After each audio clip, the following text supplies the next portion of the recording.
Uma das grandes decepções da economia global em 2023 tem sido o desempenho da China, especialmente depois de toda a expectativa que foi criada com a reabertura do país no fim do ano passado, só que isso não aconteceu. E nas últimas semanas o setor da construção voltou a ocupar as manchetes de jornais, só que agora não é mais a Evergrande, mas sim a Country Garden, que é a maior construtora do país e vem enfrentando dificuldades financeiras, inclusive suspendendo pagamentos de alguns de seus títulos de dívida.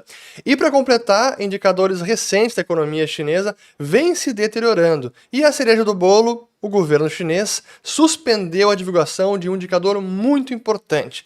Então fiquem até o final do vídeo, porque eu quero explicar o que está acontecendo com a economia chinesa, atualizar a questão da bolha imobiliária, que a gente vem aqui retratando bastante nos últimos anos, e é preciso saber como isso impacta o mundo e, sobretudo, o Brasil.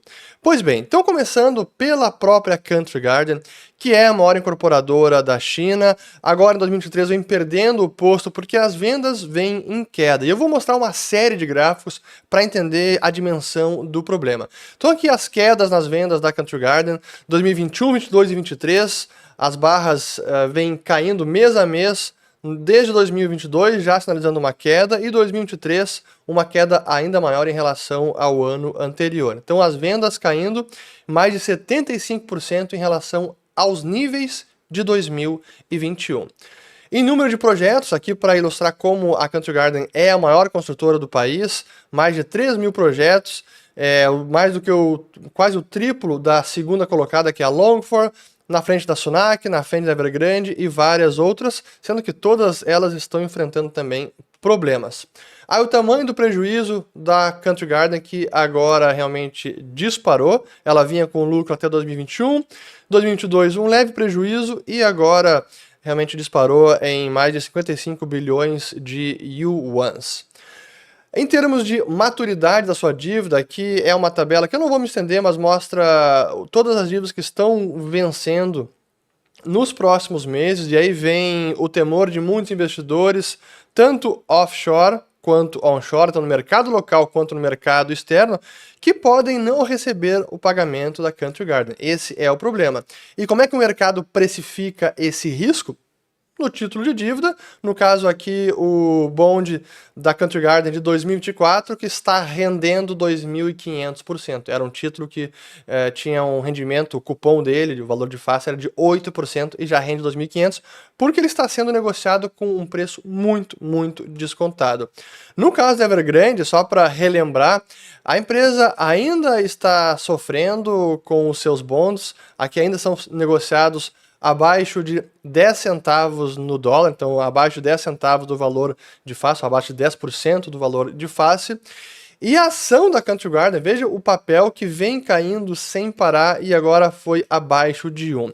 E é que eu quero mostrar agora um pouco do impacto nas empresas principais, nesses papéis, porque assim, é impressionante. Então, primeiro mostrando aqui a própria Country Garden. No caso da Evergrande, o papel foi suspenso em março desse ano, a negociação, e até agora não temos a volta dele, mas de outras aqui nós temos. Então vamos começar aqui com a Country Garden, e até mostrar no último ano, 65% de queda. Aqui temos a Fantasia, 94% de queda no último ano. Esta é a Soho China Limited, 15% de queda no último ano. Aqui é a Sunac, 95% de queda. Aqui, Case Group, 91%. Agora, China Vanke, 31%. E assim, várias construtoras realmente enfrentando ainda uma sangria na bolsa chinesa. Mas é importante voltar aos gráficos para entendermos o tamanho do problema. E como os adquirentes estão se comportando? Bom, eles estão migrando das empresas privadas para as estatais. Este gráfico analisa as vendas dos primeiros 7 meses do ano, 2021, 2022 e 2023, as 50 maiores incorporadoras. Aqui, coluna rosa, as incorporadoras privadas. Em 2021, quase 4 trilhões de yuan de vendas, que desabou em 2022 para cerca de 1,5 trilhão e mais uma vez desabando em 2023 para abaixo de 1 trilhão. Comparando 23 com 21, isso é uma queda de mais de 70%. E parte dessa perda de vendas foi recuperada pelas empresas estatais, as state-owned, mas não o suficiente para compensar tudo o que caiu de vendas no setor da construção como um todo.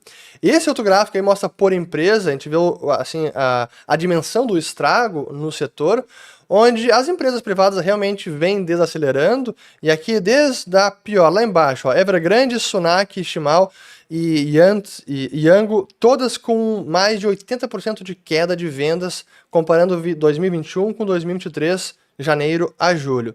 Aí depois várias outras com quedas de mais de 60%, inclusive a Country Garden. Então realmente o setor aí passando por um grande problema.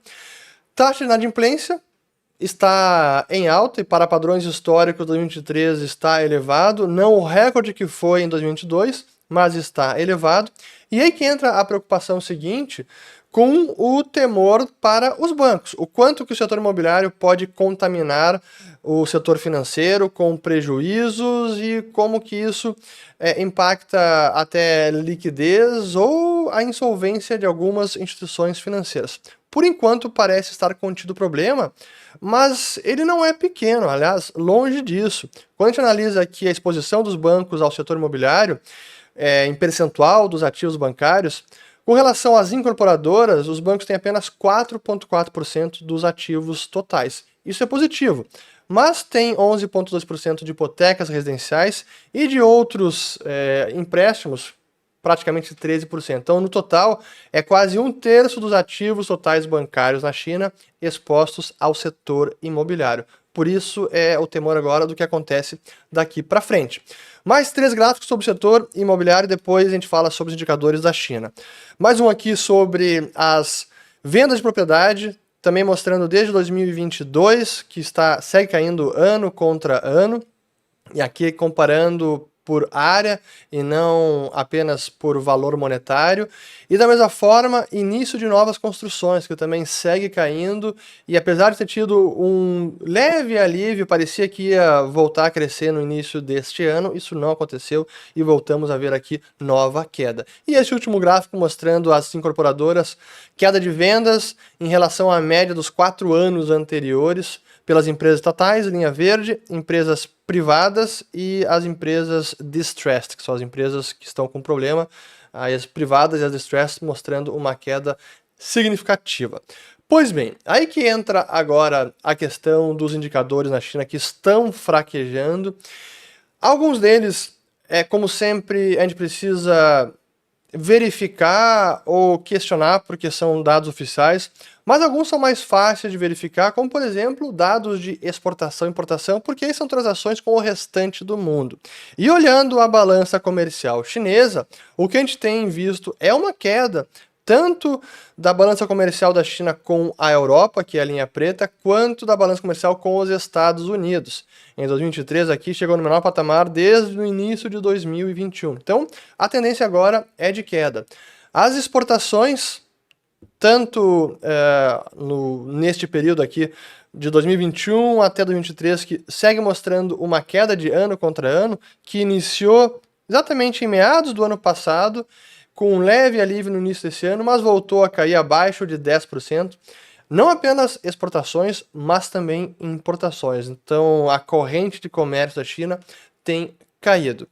O índice de preço de exportação da China caindo fortemente, e é a maior queda aqui também numa década. Veja só o que é este gráfico aqui da Bloomberg.